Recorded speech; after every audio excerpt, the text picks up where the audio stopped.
Okay, welcome back, and we're going to talk about another alkyne reaction today, and this reaction is going to focus on the addition of hydrogen. Okay, so how is this going to be different than alkenes? Well, let's review alkenes. Alkene said if you had a double bond, double bond, carbon, we could add hydrogen to this in the presence of something like platinum, and the double bond would end up cricking. Two sides of attachment open up, hydrogen goes on one side, hydrogen goes on to the other. That is what we discussed in the alkene reactions. Guys, guess what?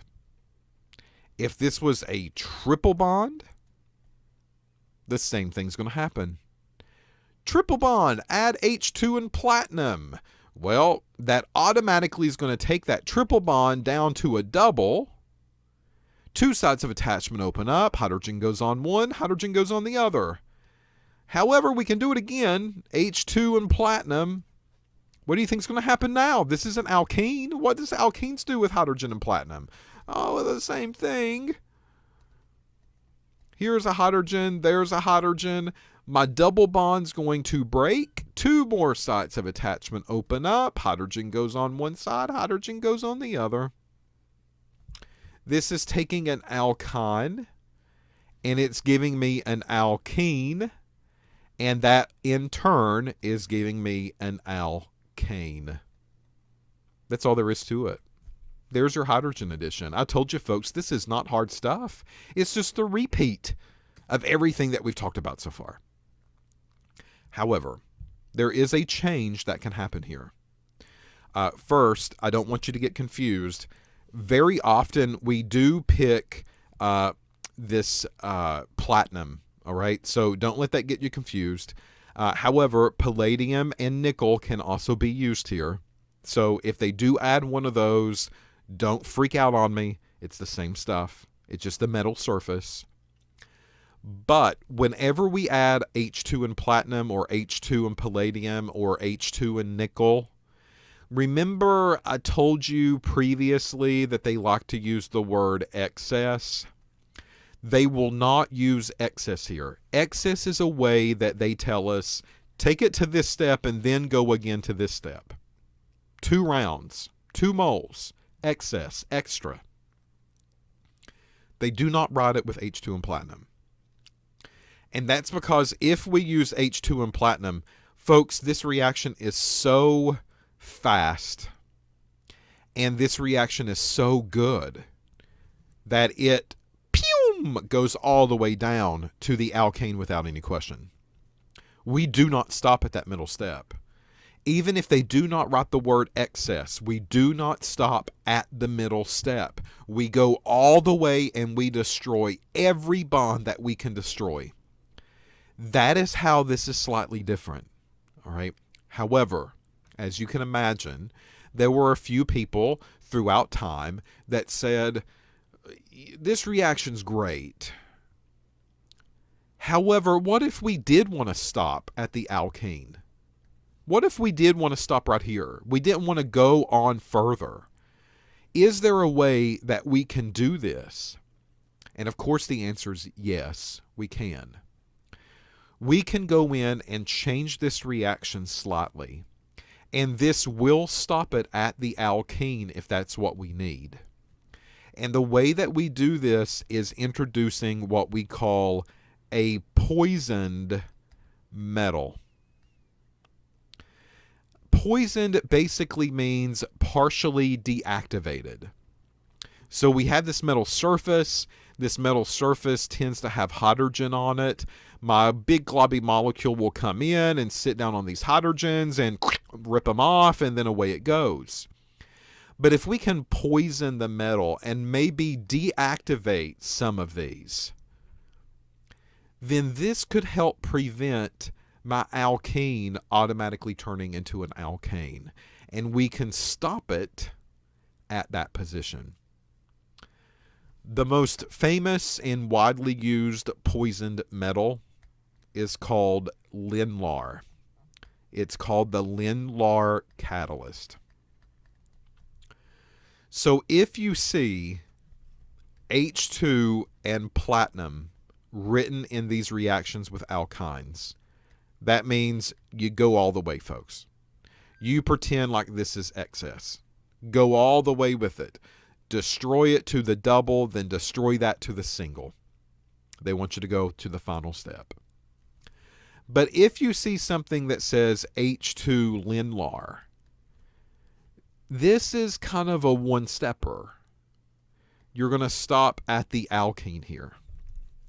You're going to regard this as not excess. That's the only difference. So we do stop it midway through, and we give you the alkene product when that begins to happen. Now, I can pull out another trick up my sleeve. Let's talk about a little bit more detail, shall we? The Lindlar catalyst. I told you it was a poisoned metal, deactivated groups. Normally, the Lindlar is made a certain way. It is palladium, PD, with some calcium carbonate. Calcium carbonate is CaCO3.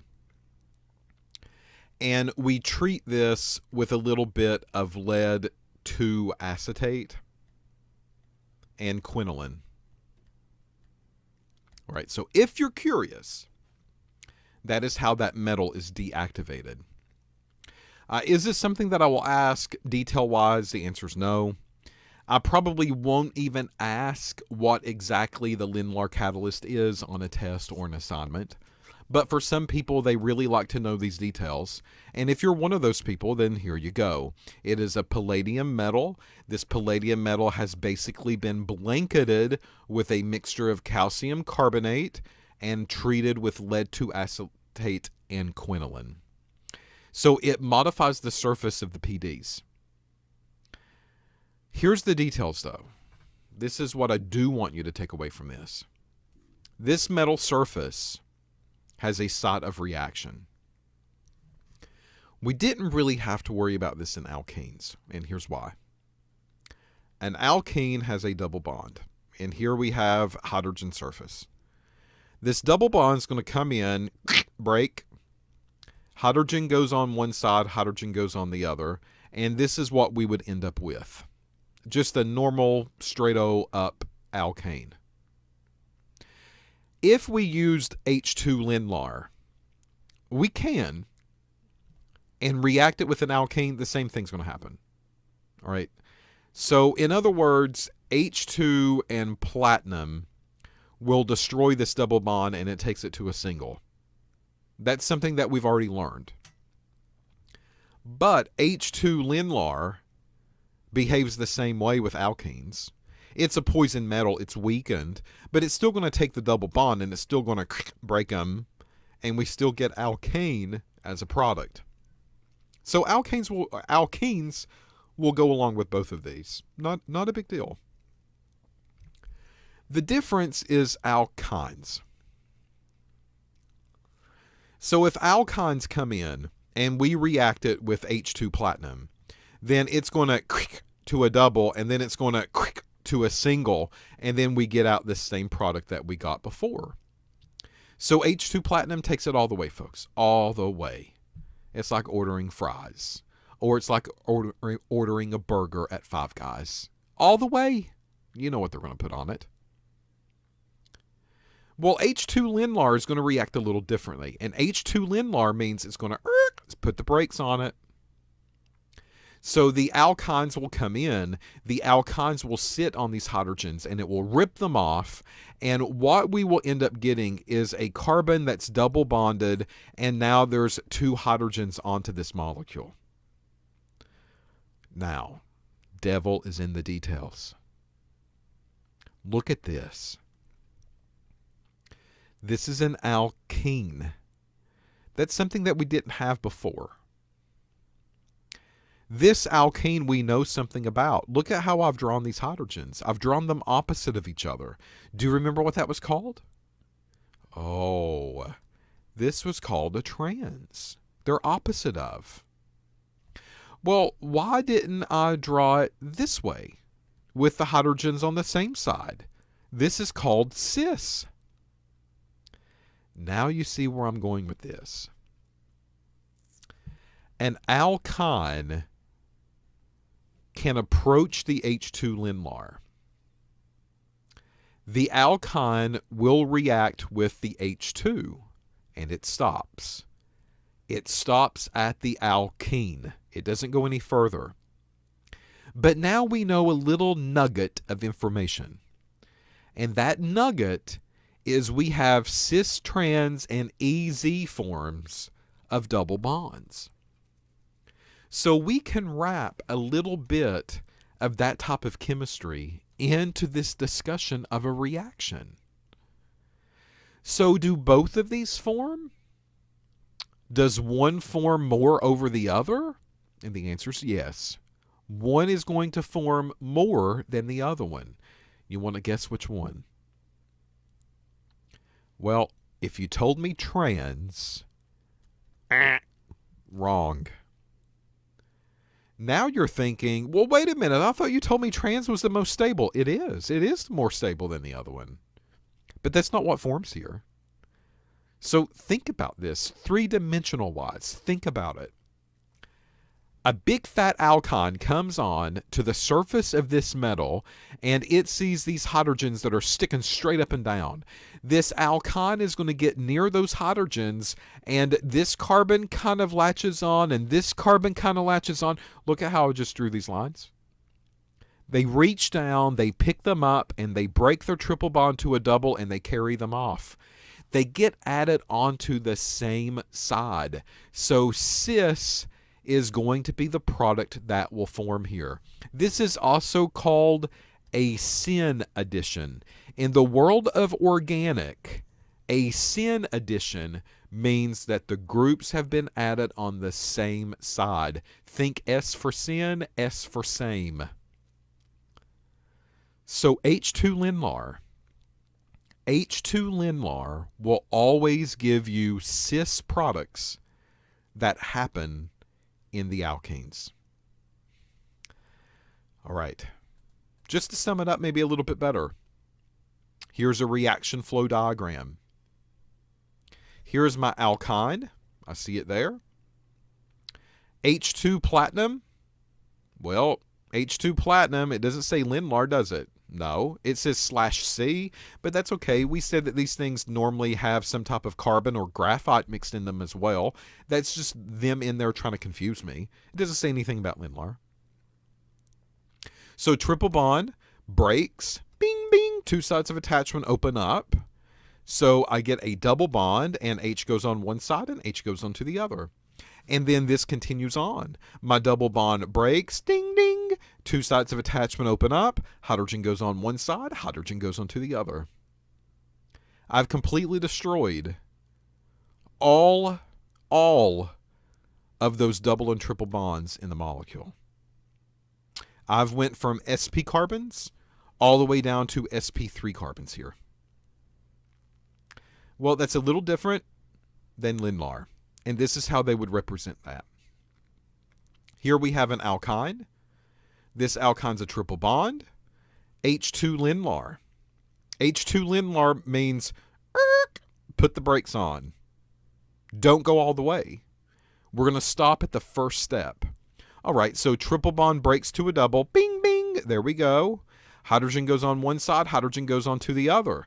All right, well, that's what they've done here. This is a double bond now. Hydrogens went on one, hydrogens went on the other. But look at this. We are writing the hydrogens on the same side of the molecule. So if this is important to someone and they really want that kind of representation, then we have to clearly show that representation. Sometimes they do not want this, and that would be okay. We'll just write CH3, CH2, carbon, double bond, carbon, and then CH3. Whatever. Some people don't care about cis and trans and that kind of thing. But if they do want that kind of detail embedded into the product and the answer, then we have to make sure that we draw it in such a way that represents cis every single time. Now, you know what I'm going to say. Guess what's next? Well, if H2 and Lindlar give us cis every single time, is there a way that we can get a trans molecule? Well, of course. Of course there is. We can do that. We can't do it with H2 Lindlar, but we can do it. So if I have a triple bond molecule, let me just draw one. Here we go. If I add H2 Lindlar, well, I'm going to get the cis version of that molecule every time.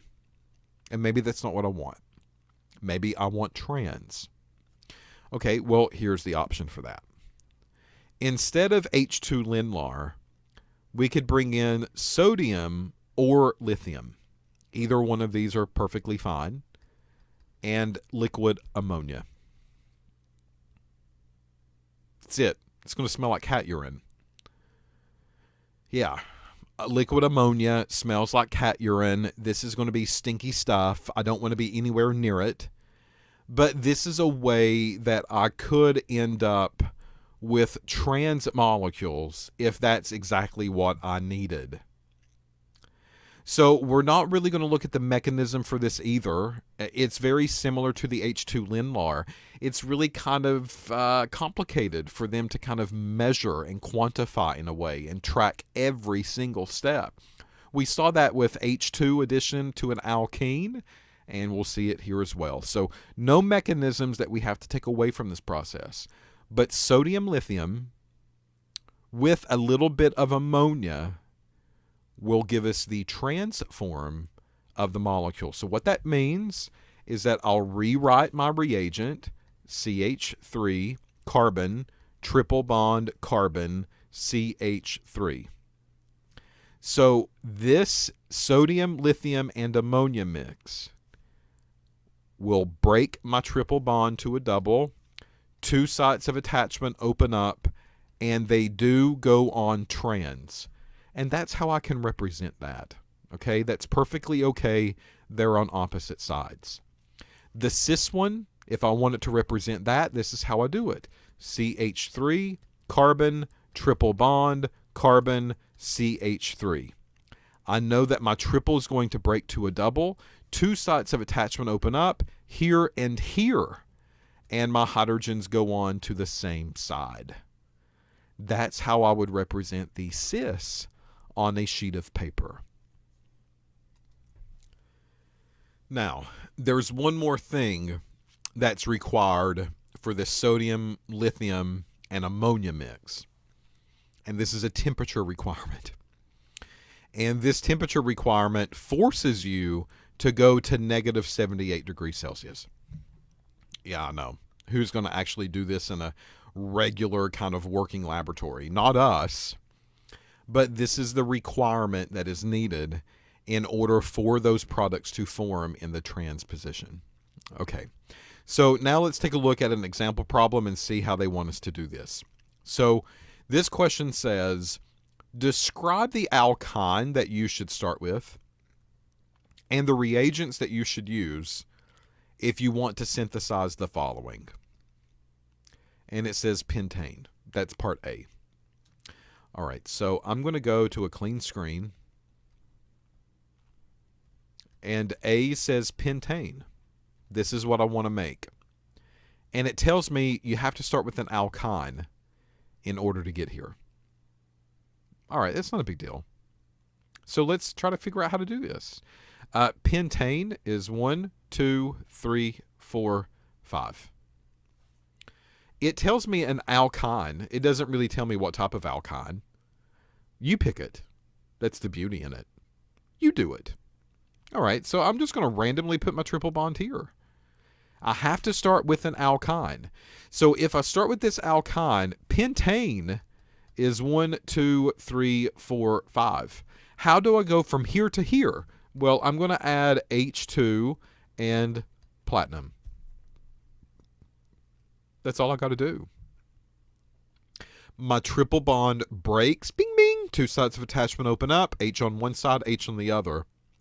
And then that double bond will break again. Bing, bing. Two sides open up. Once more. H on one side, H on the other. Folks, this takes me straight to the pentane.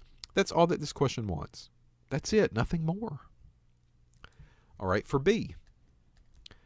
B wants cis 2-butene.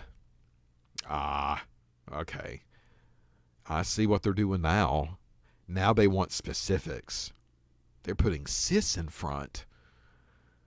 Okay, so let's take a look at the structure. Cis 2-butene. Butene is 4 carbons. 1, 2, 3, and 4. 2, so on carbon 2, that is where that double bond's going to be. Cis means that the groups are on the same side. So hydrogens are going to have to be on the same side here. So this is what we want to end up with. What alkyne do I start with? This is not an issue. 1, 2, 3, and 4. So if this is where my double bond was, it's probably where my triple bond's going to be, right? So how can I take a triple bond, break it to a double bond, not take it all the way, and make sure that the hydrogens go onto the same side? Well, that's easy enough. I add H2, but I need a poisoned metal in order to do that. So H2 Lindlar. My triple bond breaks to a double, and this forces the hydrogens on the same side of the molecule, and that is the cis product that I end up needing for B. All right, for C, trans 2-pentene. All right, so let's draw it. 1, 2, 3, 4, 5. Pent, there's my 5. 2 means on carbon 2. That's where my double bond is at in the name. And this needs trans. So I need those hydrogens on opposite sides. Not a big deal. So I'm going to start with this product. 1, 2, 3, 4, 5. My double bond is right there, carbon 2. That means that's where my triple bond had to be at one point. I need to take my triple bond. I need to break it to a double. So I normally can use H2 Lindlar, but if I do that, it's going to go on the same side. If I use H2 platinum, it will completely destroy that triple and take it all the way to a single. That's too much. So the other option that I have here is adding Na maybe and NH3. There you go. That's all that you need. And this will take it to the trans position. Finally, I've got one more. And this one is 1-hexene. So this is what I want to make right there. It doesn't say cis. It doesn't say trans. It just says 1-hexene. All right, so that means I don't need details. I don't need specifics. That's pretty good. So 1, 2, 3, 4, 5, and 6. This is what we want to end up with. How do I get there? Well, this is where the double bond is at. So it's probably meaning that's where my triple bond was at one point. So how can we take this triple bond and break it to a double bond and stop it at that point? Well, I'm just going to add H2 and then Lindlar. That's it. It's going to go on cis, but is it really a cis? And the answer is no. And the reason is because this hydrogen to the left-hand side, there's one already there. So when the H2 Lindlar gets added, that triple bond breaks to a double, and another hydrogen will get added on here, and one will get added on here. But folks, I can't rank those two hydrogens. So I can't formally put a cis and trans onto this molecule, and that's because I can't rank them. One is no higher priority than the other one is. So whenever we saw that happen, we couldn't name it cis or trans back in the day. We can't name it cis or trans here at the same time. More examples. Here we go. You ready, folks? Look at this. Oh, gosh. Tons of molecules. Well, here's my task for you.